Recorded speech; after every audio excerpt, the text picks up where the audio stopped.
কিভাবে হবে অসহযোগ আন্দোলন জানালেন হান্নান মাসুদ।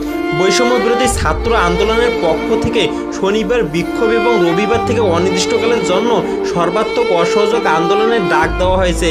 রাতে আন্দোলনের সমন্বয়ক আসিফ মাহমুদ এমন কর্মসূচি ঘোষণা করেছেন।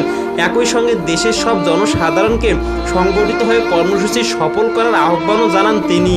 আন্দোলনের অন্যতম সমন্বয়ক আব্দুল হান্নান মাসুদ এক ভিডিও বার্তায় অসহযোগ আন্দোলনের রূপরেখা গণমাধ্যমকে জানিয়েছেন। তিনি বলেন, অসহযোগ আন্দোলন বলতে বৈষম্য বিরোধী ছাত্র আন্দোলনের পক্ষ থেকে ঘোষিত 9 দফা দাবি আদায়ের জন্য চূড়ান্ত আন্দোলন বোঝানো হয়েছে। অসহযোগ আন্দোলনের মাধ্যমে শাসক গোষ্ঠীর উপর জনগণের চাপ সৃষ্টি করে দাবিগুলো মানতে বাধ্য করা হবে। অসহযোগ আন্দোলনের মাধ্যমে জনগণ সরকারের কোনো কর্মকাণ্ডে অংশগ্রহণ বা সহযোগিতা করবে না, কেউ ব্যাংক খুলবে না, কর পরিশোধ করবে না এবং স্কুল কলেজেও যাবে না।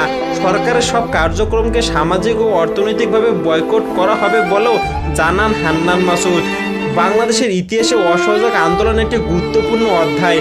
বিশেষ করে 1971 সালে বাংলাদেশের মুক্তিযুদ্ধের প্রেক্ষাপটে এই আন্দোলনের প্রভাব ছিল বিশাল। ইতিহাস থেকে জানা যায় 1971 সালের 7ই মার্চ বঙ্গবন্ধু শেখ মুজিবুর রহমানের ভাষণের পর শুরু হওয়া অসহযোগ আন্দোলন বাংলাদেশের স্বাধীনতা সংগ্রামের একটি গুরুত্বপূর্ণ অংশ হিসেবে কাজ করেছে। এই আন্দোলনের মাধ্যমে তৎকালীন পূর্ব পাকিস্তানের জনগণ পশ্চিম পাকিস্তানের সরকারের সঙ্গে সব ধরনের সহযোগিতা বন্ধ করে দেয়। এর মধ্যে সবচেয়ে বড় ছিল অর্থনৈতিক বয়কট। আন্দোলনকারীরা পশ্চিম পাকিস্তানের পণ্য বর্জন করে এবং সরকারি কর্মচারীরা তাদের কাজ বন্ধ করে দেয়। এর ফলে থেমে যায় সব প্রশাসনিক কার্যক্রমও। একই সঙ্গে শিক্ষা প্রতিষ্ঠানগুলো বন্ধ হয়ে যায়।